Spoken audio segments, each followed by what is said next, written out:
You're listening to Inside Real Estate, your source for all things mortgage and real estate related. The show that brings you all the hottest topics and insights directly from those who know it most.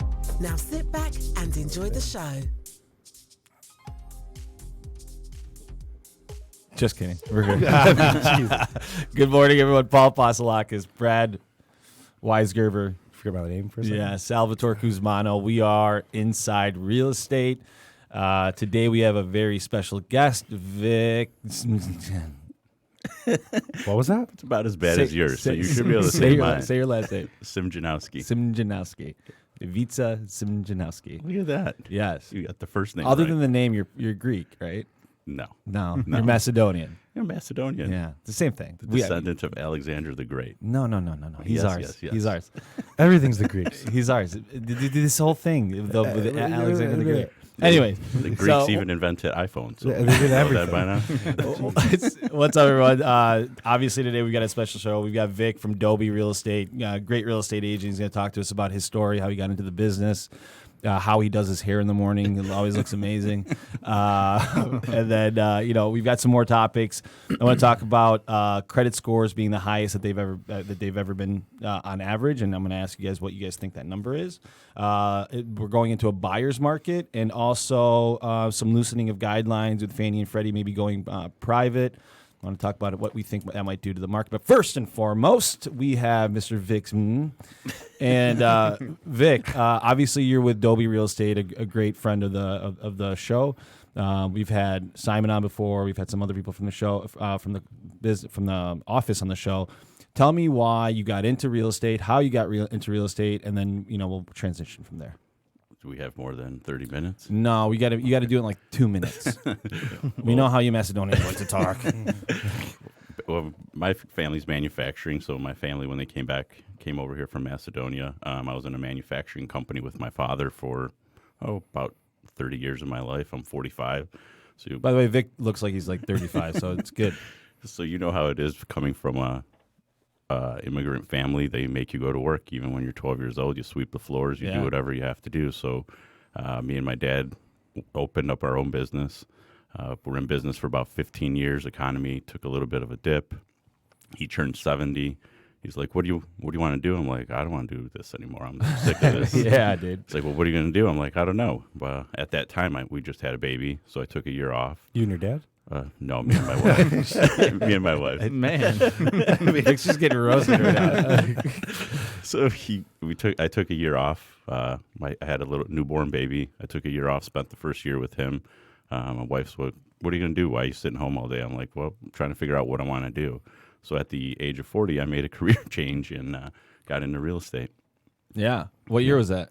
That was 4 years ago, 2015. You've only been in the business 4 years. This is April was the start of my fourth year. Wow, and so 4 years you've built a good business, which is what I want to talk about. So obviously you got into the business. Where did you start? I started at Cranbrook, Cranbrook. which is I think Howard Hanna now. Yeah, Yep. yeah, in Birmingham, Michigan. That is correct. Yeah, and then you ended up going to Keller Williams. And then ended up with Simon, who started his own brokerage, which is Dobie Real Estate. By the way, for everybody out there, Dobie Real Estate is a really good boutique type lender here in Birmingham, Michigan. How many agents do you guys have now? When we started, there was 5 of us, and we're not lenders. I'm sorry, did I say lenders? Jesus, I'm Sell real off estate. today. Okay, sorry, guys.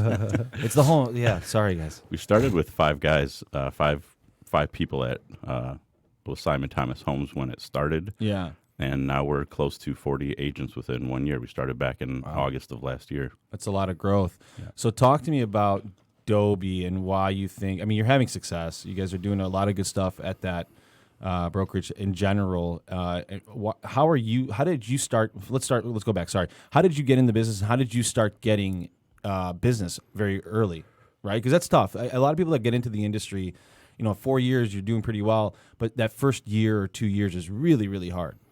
Well, I did it the ordinary way of doing real estate. When you're 40 years in a different career, people know you as a steel fabrication guy. Yeah. So I said in my first year, I'm going to do all cold market. If I can do cold market and succeed, the warm market's going to come back all over time. So I did a lot of open houses. I did a lot of lead genning. I did a lot of Zillow ads. First year was a great year for me. Just by doing cold market. Second year, people started looking at me like, hey, this guy is pretty good at what he does. Yeah. So I started getting more warm leads from friends and family. And this third year, a lot of referrals, a lot of stuff. So people actually see me as a real estate agent now, not just a manufacturing guy. That's interesting. So, and obviously, your firm and you guys do a lot of social media. A lot of you guys do you utilize that a lot? We do. Social media is the new way of doing advertising. I have a great assistant, Leanne Allen. What's up, Leanne? She's here. What's up? How you doing? She runs my social media, so everything you see, she's in charge of. Yeah. And she's doing a great job. Being 45 years old, I can't deal with millennial time like she is, so she knows what she's doing, and I put my trust in her. Yeah. I mean, to that point too, a good team really helps you, right? Like being, especially only like 4 years in, you probably see new stuff every single day. We do every day, like we talked about before the show started, doing cryptocurrency as a deposit or as your EMD check. It's insane, right? The way that times have come. Yeah. A lot changes. So your first year, how many deals did you close? I did 15 deals for $5 million. That's pretty good first year. Yeah, that was a great first year. And was that all at Cranbrook? All at Cranbrook. Yeah, Those are good price points. yeah. Yeah, I mean, look, at the end of the day, I think you hit the. I mean, you just worked hard. There's no way around it. Like a lot of people kind of get into the business and they think that things are just going to happen, but it takes a lot of hard work to be in this business. I mean, it's pretty competitive. Well, like I said, being part of manufacturing, I'd go in the morning at 6 o'clock, and sometimes I'd work till 8 o'clock. So I treat my real estate business the exact same way. What you put into it is what you're going to get out of it. If you work from 12 to 2, you're going to get a 12 to 2 paycheck. You put in 10, 12, 14 hours a day, you're going to get a 10 to 12, 14-hour a day paycheck. Yeah. That's why I liked real estate, because in my other manufacturing company, I had 35 employees. I was at their mercy. If they didn't decide to show up today, didn't matter what I did or how hard I worked, I was only going to make what I was going to make. In real estate, that's the reason why I went into it. If I worked hard, I knew I would get a great outcome out of it. Yeah. So I wanted to talk about, we were talking about this earlier, it's definitely, and I think we're seeing this, it's much more of a buyer's market all of a sudden, and I think we're definitely in a buyer's market. Yeah, Much it more. It changed very quickly. It did. It changed very quickly, and now we're definitely there. You know what I mean? Now everybody's like, okay, yeah, we're definitely a buyer's market. So for you, what are you seeing as far as the market goes, and what are you feeling as far as, buyers, sellers, houses sitting? I think the price points matter, like the 1 to 200, 250, they're selling pretty quick still. Yeah. I think when you get into the 5 to 600,000, buyers are sitting back. I think most of it goes to the interest rates. I think they think that they're going to come down. In the beginning of the year, we were selling a bunch of houses because interest rates were at close to 5%. Mm-hmm. People thought they were going to keep going higher and higher. So they're like, we need to buy, to buy. Now I think they're taking a step back, waiting for new inventory to come on. And I think that's what's driving the market right now to be more of a buyer's market. It's interesting. It's like when rates go down and people get kind of complacent, they're like, oh, they're low, right? And then when they start going up, people start freaking out. They're like, oh, I got to refinance. I got to buy a house, right? I got to take it before they go up too high. When it's like, it should be the opposite. Lots of people on the edge right now, I hear another rate cut's coming, and maybe. I mean, You don't know. I could tell you that rates are real low right now. Right. And you should take advantage as opposed to waiting. I'll give you an example. Waiting's not a good strategy. We were doing a deal for someone. It's totally no cost. He was going to save like $15,000 over 14 years. And he's like, no, it's free, right? It was free. It's free money. It's $14,000 of free money. He's like, no. Especially with the first-time home buyer programs that you guys are offering right now, they're insane. Yeah. Being able to just 3.5% gifted money, that's insane. Yeah. You don't even have to put your own money in. Yeah. You can put your own money in. Yeah. I mean, look, we'll talk about that here in a minute. There are a lot of programs out there, and as we kind of go into for like the next few, I mean, things have gotten looser and looser and looser with lending. And Which we knew it would. It's freaking. Well, we talked about it, and it's freaking me out because I don't like looser and looser guidelines because it gives us an opportunity to potentially hurt ourselves in the industry and give bad loans again, right? I like it to a degree, as long as we don't get to where it's normal again for stated income or stated assets. To a degree, it can get a little looser because it's tightened up a bit over the last few months. It can loosen up again to what it was like last summer. But any further than that, then I start getting worried. Well, I mean, stated income's here. I mean, you can do yeah, stated but it's not income. normal. Oh, but you could do it. You could. But it's not as widely spread. Right? Yes. Yeah, if it becomes widely spread and more of the norm or more of a legitimate option for more people, that's scary. yeah. Well, it requires a pretty substantial down payment too, Yeah. you know, which to me is the most important.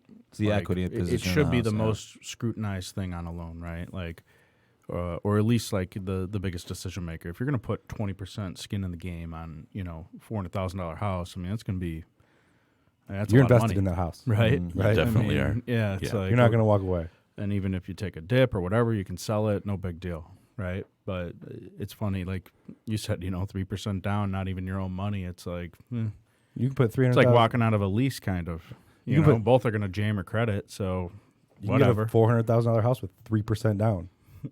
Yeah, That's crazy. You can, yeah. $500,000 house Yeah. with 3% down. Jeez. Actually, Yeah, it's pretty You know? wild. Yeah, no, it's pretty wild. I mean, that's the thing. It's like that worries me as a market. Do you guys talk in your business about the recession, how to prepare for it, get a winter? I mean, this winter is going to be, I think, tougher than the last few winters. Yes. Right, for sure, as far as the Maybe. market goes. I mean, I mean, everyone likes to speculate about the market and the interest rates. It's like everyone's full of shit. You know, everyone's, like, you have a point. you know, They're all like guesses. In Yeah, the beginning of the year, you guys said that interest rates were going to go Yeah. up to like 6-7%. Yeah. Don't quote Right. us. What happened? They went down to 3. yeah. Fuck you. and for everyone's bringing like that up. winner, winner, winner, and then there's huge, you know, huge winners, right? Huge opportunities for people who couldn't get in the summer to now do that. So you know, whatever, right? Prepare for the worst, I guess, and hope for the best. It's good to have a healthy anxiety. So winter is coming. Anticipate the norm of things are going to get a little worse. Yeah, I think It's that's a it. healthy anxiety because it pushes you to work harder. So as a real estate agent, what do you do usually to prepare? Because winter, regardless, is generally a little slower, no matter what. Like December, Thanksgiving, people aren't really looking at houses at that time. What do you do to prepare for that? During that time's the best time to peak new clientele. Yeah. Anything that happens in the real estate industry, you know as well as in mortgages, takes 30, 60, 90 days to actually get a lead to go out sometimes and even look at a house. Yeah. You're constantly contacting them, getting them in front of just even a picture of a house just to take a look at it. So you just lead gen at that time to set up your first quarter of the year. So it's a great time. You're going to go out and see people at parties, holidays. You get to actually interact with friends, family that you didn't see the entire year and try and build up your next year of book of business. That's a really good mentality to have. A lot of people look at it like, oh, it's down. I'm going to go on vacation and I'm going to go and do this. But you're like, let me just take these opportunities to work on my business at a different angle, get in front of people I don't get in front of very often, see my friends and family. And what people don't realize a lot of times is just being around people will create business for you. It does. The best part of being around friends and family is they all want to talk about houses. You know, Right. Yeah. When you go to a party, what do they ask? They're like, Paul, what are the what's the rates? rates? What are we Yeah, I was at a Yeah, bachelor yeah, party yeah. this past weekend and picked up a new buyer and a new refi, you know, because it's like, hey, I save you money, I'll hook it up, right? And everyone has questions, like you said. People don't know what they don't know. So when there's an expert in the area, especially if it's someone as comfortable as, you know, a friend or a family member, I mean, they'll ask, and you usually end up picking clients and building a book, especially late fall to early spring. Even like the best part about it when I go to these parties, they'll start talking to me, and I'm Are like, these Macedonian parties? they could be, they could be any type of party that you want. I'll invite you to one, Paul. I'd love to be one. I'd love to be there. You just got to come dressed in blue and white so they can know you're the Greek guy in the I'll room. put a flag on my shirt. But I'll let them know. I'm like, those are some great questions, but why don't you stop by the office? Let's talk about it at my office. I know you're in different fields. I don't talk to you about what you're doing. We're here to have a good time. Those are some great questions. Why don't you stop by the office? We'll sit down. We'll write down what your goals are, and we'll figure out what's the best game plan of getting you a house that you're looking for. Talking at parties, you know, you have a couple of drinks and things get escalated, and people are like, oh, this guy charged me 1% to sell my house. Well, why are you going to charge me 3% to sell my house? And you know how that all that stuff I works, heard rates are 3%. No, bro, they're not 3%. Got your son, Zilla. Shut up. And my cousin called me, got Yeah. 2.75 from this guy, right? Yeah. How come you can only give me 3? Yeah. So, you know, you bring up Call a good him. point. Give him a call.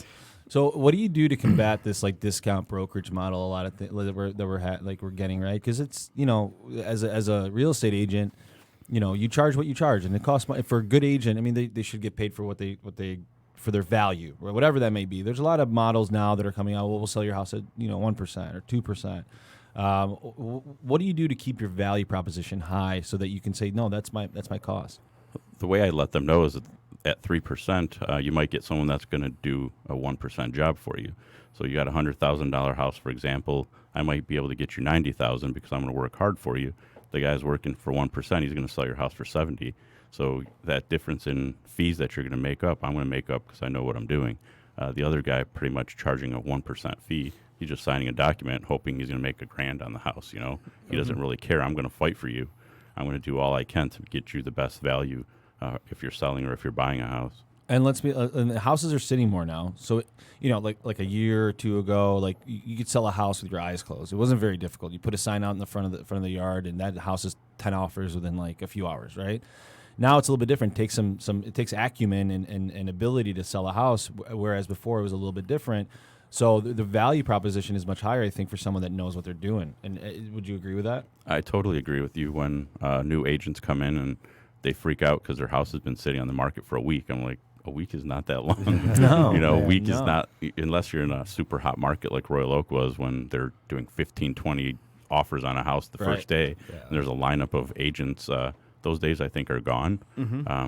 Great properties sell pretty fast. But I think you're going to have to actually be a real estate agent and work for your commission instead of just putting a sign in the ground and hoping it sells in a day or two. I mean, go ahead. If your property is unique at all, right, like it may take even 2 months to find that right buyer. Maybe more, even yeah. if it's in a great area and whatnot, or it's like, you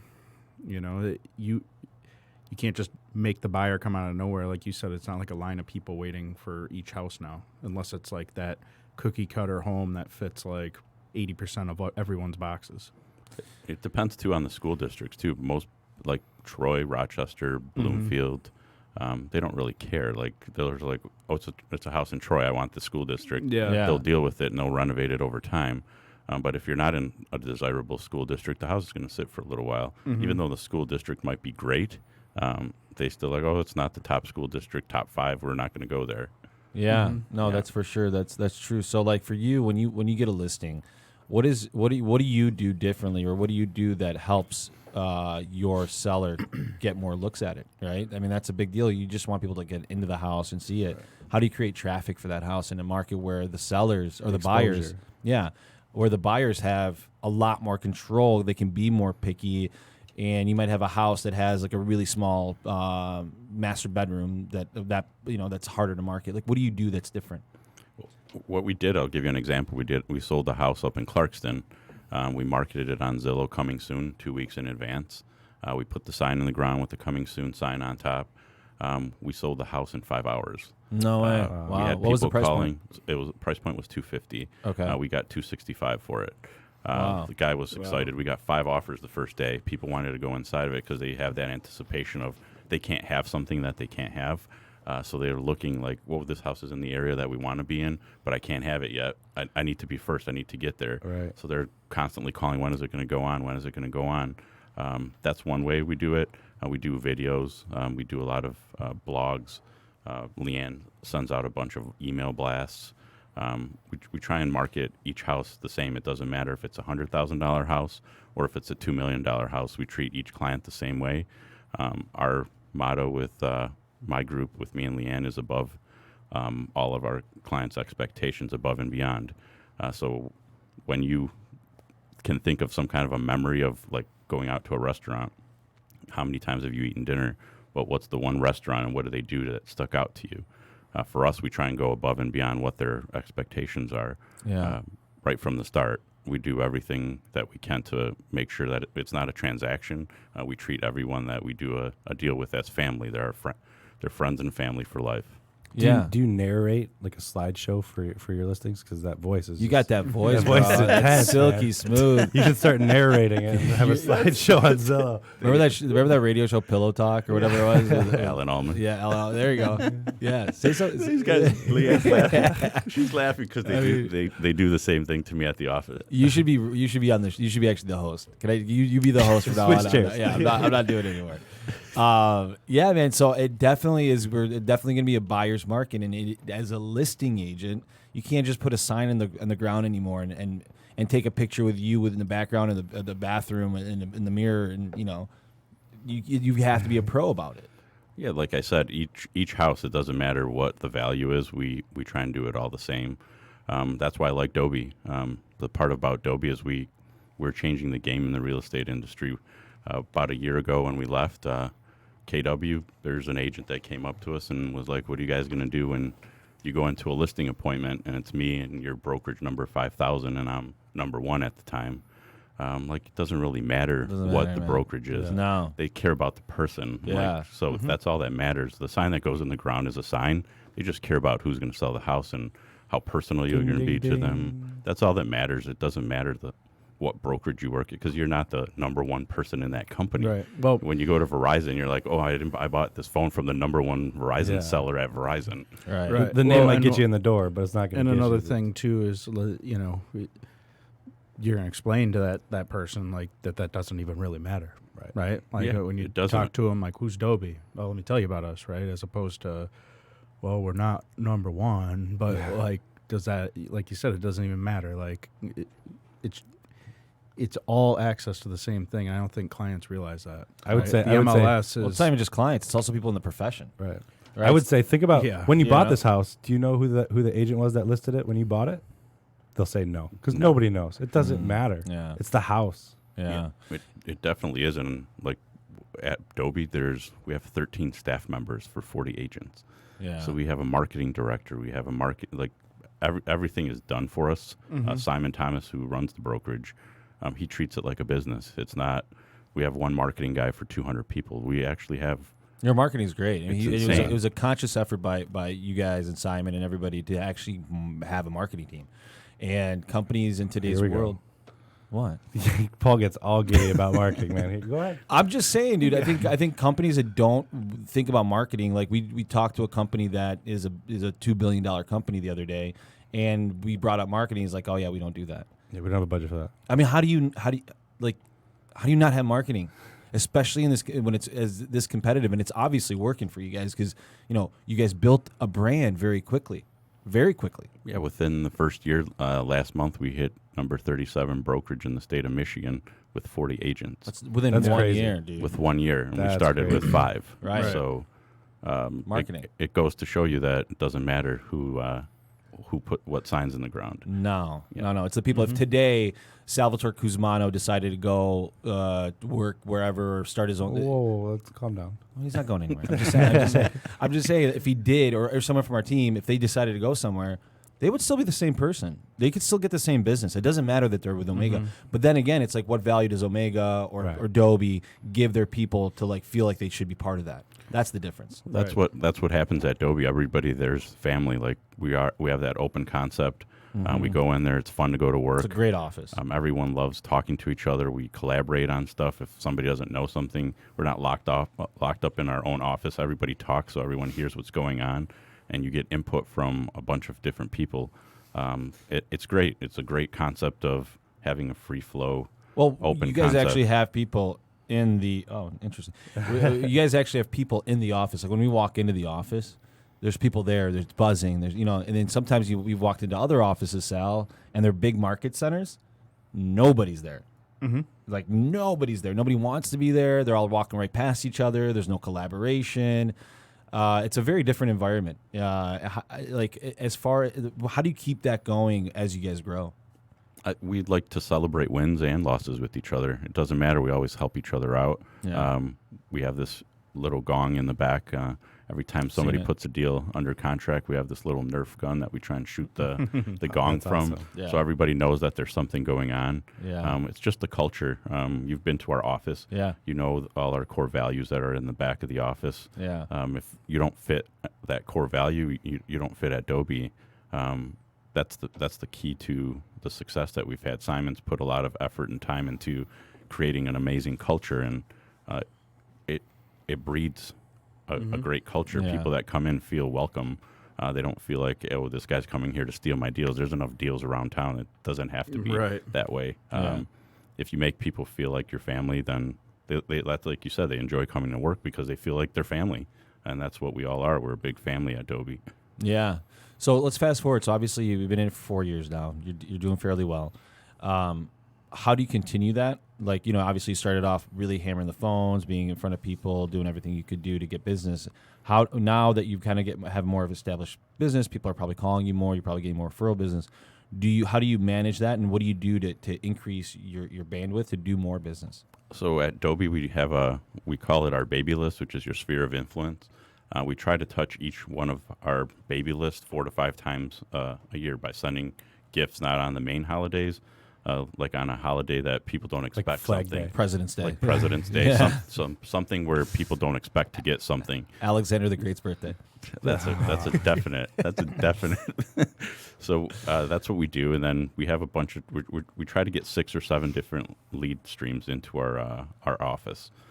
We have a great training program that Simon doesn't charge any of the agents with. John Dwoskin, he comes in and he pours into a lot of information into us on a weekly basis. He opens up your mind to different ways to do things.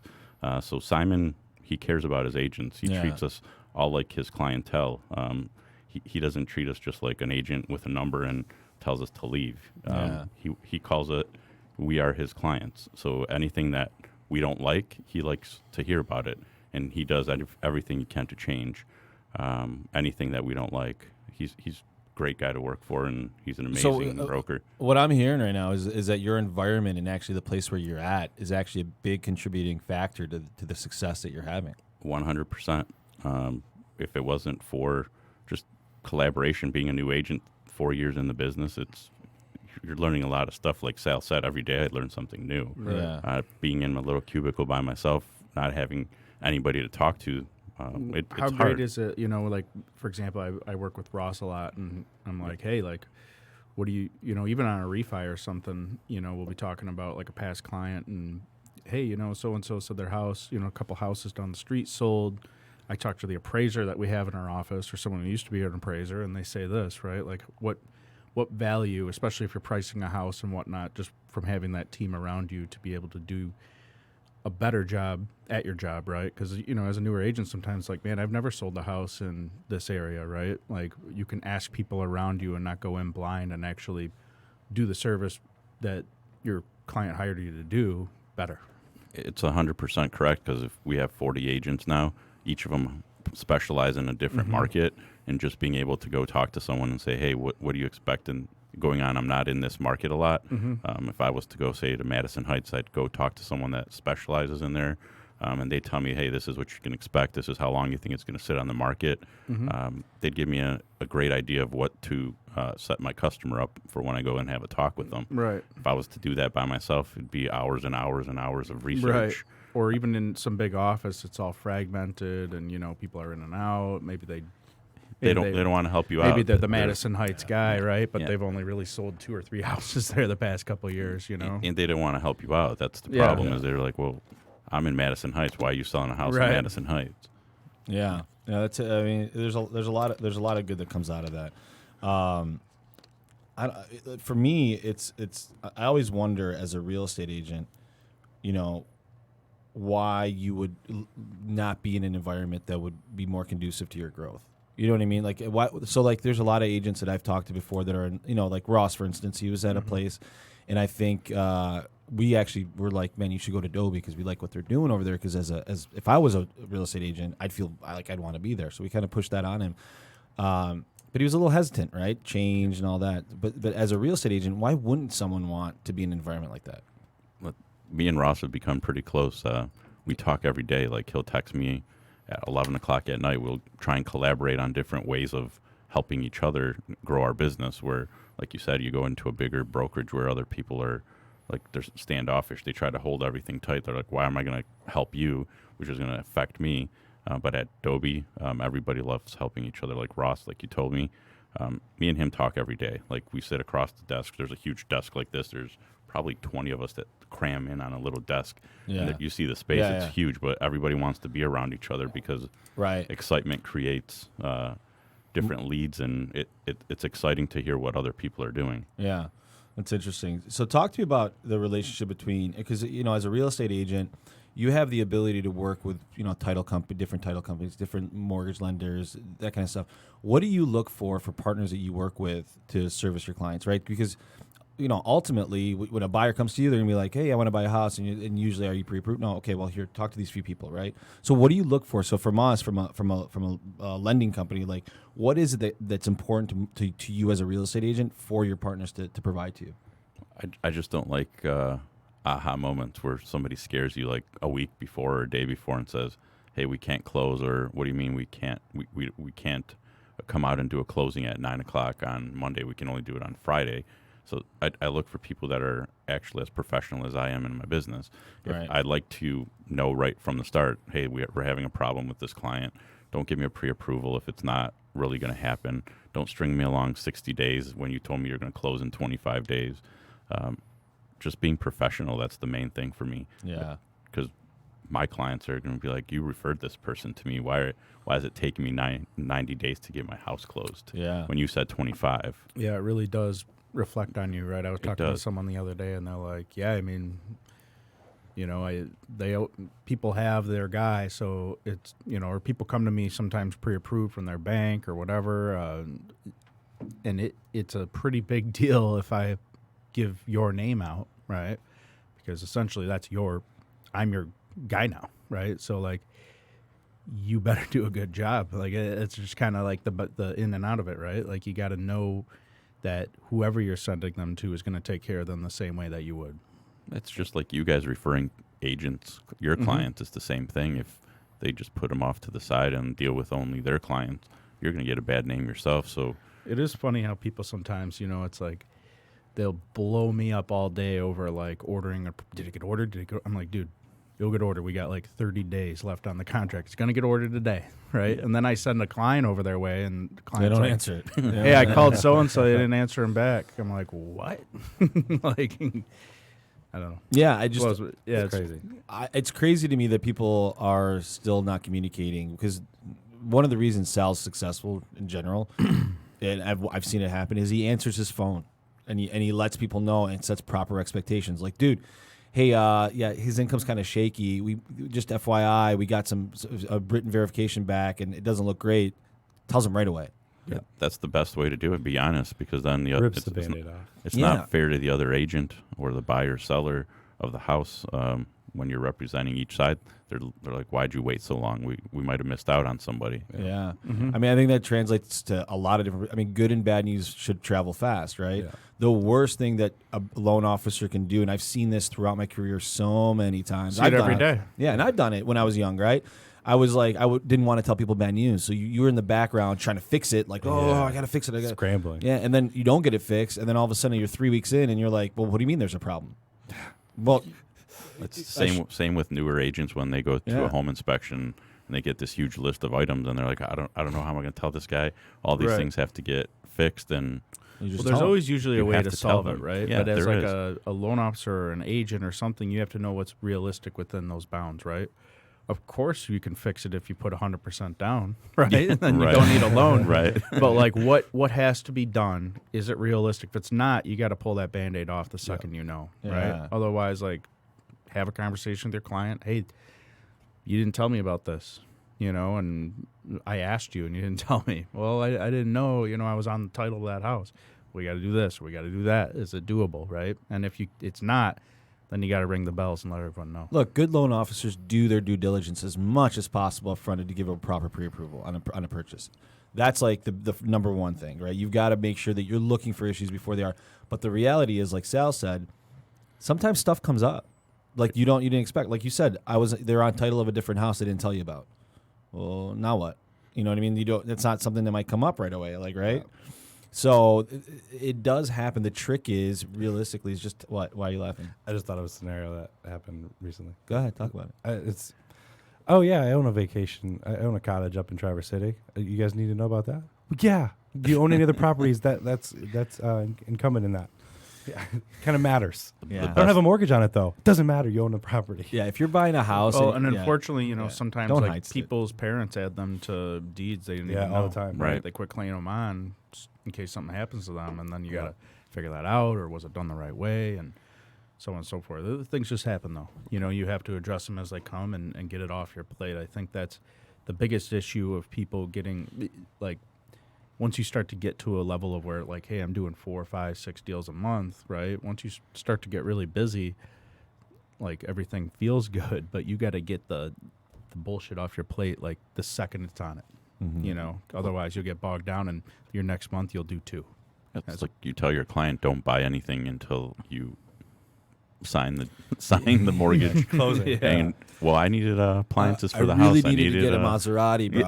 Like, I really needed the Maserati, man. I needed something in the garage. How about do not quit your job before you close? I had a Or put your 2 weeks in. I had a client freak out on me because he was clear to close, and they did. So just so everybody understands, somebody gets clear to close, and there's one last check. Let's just make sure he's still working. All they do is call the company and say, Right before closing. "Is so and so still working at your company?"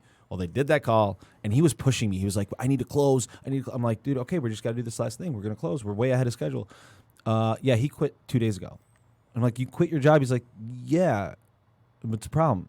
Well, you don't have income. How are you going to pay your mortgage that we're about to give So when you? you don't have income, there's no way that you can have outcome. Yeah. Right? And Can't have a that good last outcome check to that. is sometimes it's insane too. It is right before closing. It has to be within 7 days of closing, and often closing doesn't get scheduled until 3-4 days before. So It usually happens the day before or 2 days before. yeah, So right there. But people don't like. He's like, "Well, I'm going to get another job." I'm like, "Well, I don't know that." like if I had $100,000, right, and you didn't have a job, would I lend you the $100,000, bro? You have the potential, is what he thinks. I have really high potential. I have potential. I'm very hireable. Well, they watch a lot of sports, so they Yeah. get paid on potential, right? So that guy's house, he didn't close. He had to get it cash from his dad, and it was a nightmare for him. And it was just like, "Well, you didn't tell me I couldn't work." I'm like, well, "Bro, You didn't tell me if I Stating didn't have the a job, I obvious. can't get a mortgage. why do you think we got your pay stubs, brother?" Like, yeah. there's a lot of crazy things. Like, this is what people sometimes there's this whole movement to automate the mortgage process and automate the real estate process. But there's so many moving parts to the whole. I mean, yeah, if you have a refinance with a person with $200,000 in equity and it's a simple, I could see that being automated. There's still so many moving parts in that. I get it, but Shit comes up. yeah, but A refi is harder to write than a purchase. can be, yeah, Like it can be. Often, especially if it's like someone who used everything that they had to buy that first home, like that deal has to be structured accordingly to like fit into their life. Like you can tell someone with pretty much like a $500 certainty up front on a purchase what it's going to cost them. Yeah. A Yeah. refi, it's no. like, well, this, I don't know if we can transfer your escrows, where your taxes paid, when's your insurance due. Yeah. It's kind of pain. Look, in the ass. automation will happen on some level, but I just truly don't believe that you can remove the human element just yet. Well, people don't know what they don't know, and Correct. Unless they feel like, which they won't, reading the Fannie Mae guidelines, Couple right? thousand Like pages. you need a human to explain. Well, what if I got a deal right now? We are in process. Just like, man, I took a new job. Is that going to be? I want to take this job. I'm like, well, you're closing at the end of the month. Fine, give me the offer letter, right? Yeah, They have the reserves. No big deal. It's all good. But otherwise, If it was like they would do a VOE at the end when she's supposed to dead close deal. on a. Oh, now we need the offer letter. Now we need this, and now you Yeah. can't close for another week.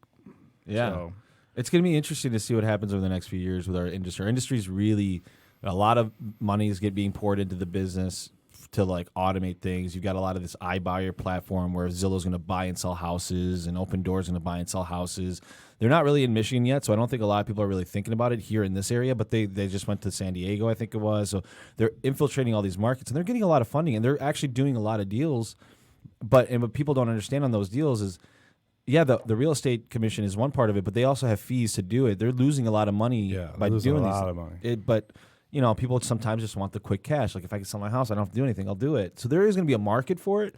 I just don't think the educated buyer is going to be using those too often. They want to have someone hold their hand. Well, if you were buying a house, how would you want somebody to just click on a link and buy the house? What happens during inspection period when you go in? They don't know that, and you though. take a look at this house and you see all these things that are wrong. Who's going to negotiate for you? Who's going to help you understand what's wrong, that it's not a dead deal or something Computers that can't could do be that? fixed? They might be able to do it in, like, when I'm gone, boop, like bop, bop, 30-30 or something like that, but not right now. I mean, There's more to a transaction than just signing the PA. That's what people don't understand, is the fun part of being a real estate agent starts after the purchase agreement signed. The hours and call hours it the fun and part? hours. Is that what you call it, the fun part? I want to add a line on the CD that says psychologist, like hourly rate on the bottom that says psychologist. It is hard enough to buy a car online, right? I agree. Pictures look great. Sal had a big comes problem. in, Yeah. Carvana. comes in. It's got this little scratches. Scratch. I didn't see that. I didn't take a picture of this. You could call and have them FaceTime around it, but like, that's a car. Yeah. I mean, a house. It's insane. Yeah, could you imagine you buy a house online, a hole in the ceiling? When people Or buy a there's house sight no unseen, appliances, no drywall. It's like yeah. buying a house on auction where you can't get into it. Yeah. It's gonna be the Unseen. exact same thing, and you walk in and you're like, It's like a mystery there's box. there's a huge hole in the It's a floor mystery here. box. Yeah. I bought my first Which, house sight unseen. You know, listen, often that's done by investors, and they know it's going to have Yeah, issues, they're gonna be right? gutted But anyways, like when right? people are like, "Yeah, we had our agent go check it out. We're buying it sight unseen." Like, that better be a good agent. It's a turnkey house, and the only thing Yeah. that works is you turn the key and you can get in. That's about it. The house is turnkey. It There's is nothing in it, but it technically is turnkey. It's turnkey. All right, we're gonna do 3 questions. We do this on every show, and we're gonna start with the random that I choose in my head. Question number 1 is always the same. What scares Vixemism? I don't know who you're talking about, but me. What Just a scares me? Vixemism? Yeah, what scares you? What do you mean in, like, What's whatever. It's up to you. Your interpretation. This is how it works. that you're going to keep asking the me qu- questions the about qu- Macedonia? No, Because you know that. because you know you're Greek. No, because I know I'm Macedonian. Yeah. What scares me? Just not being able to provide for my family. Every day I think about my family. Family comes first. I have 2 little boys. It's all I work just for them. Coming from immigrant parents, you know how that is. Kids come first. So it's the same with me. My wife and kids come first. Yeah. All right. Next question is: if you were on a deserted island and you could only have one item with you for the rest of your life, what would it be? What item? Item. On a desert Would it be a island. comb? It'd be a hair dry, like wire, Your hair gel? on a desert island. That's a pretty good question. Deserted island, and not desert. So there's no cell service or Wi-Fi? No. Man. No. It's one item. I would say an iPhone. That's what I was going to say is an iPhone. I'd probably have to have a house on the island. A house. Well, you could build a house. How are you going to build With a house? What are you going to build a house with if you only have one item? A You said hatchet? one item, A so you need hatchet? a house. A house is so already done. So you want a house, like a nice house. You want like a nice house. But with really a pool? nice. So then if I got off of the island, then I could sell it. Because being an agent, I could sell the house, get some money out of it, and then move on to another island, right? Good call. Good call. I like this one. If you could spend 1 week in somebody else's body, who would it be? Obviously, you would just be them for a week. Who would it be? It would probably be the guys from $1 Million Listings LA. You can't be 2 guys. They're brothers, so you can be 2 guys. Josh Altman. Josh Altman? Yeah. Josh Altman, if you're listening, give us a call. I like his style of business, the way he does business. Yeah, he's an interesting character. He is. Yeah, he does a good job. That's it, man. I think that do you guys have anything else you want to add to this amazing show that we had? No, I'm good. No? Sal? No. That island one always has me thinking though, like, man. That's a pretty good There's question. an island for sale right now in Michigan. There's a lot of islands for sale. Yeah, there is. You go to Greece, they're for sale all over the place. It's enough with Greece. Well, it's amazing. It's an amazing place on earth. Greeks invented islands.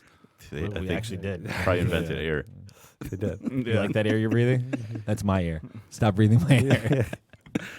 So, all right, man. Well, listen, we really appreciate you coming by. Obviously, tell the audience how they can get a hold of you.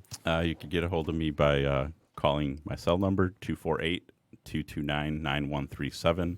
And you can also email me at vic@wearedoby.com.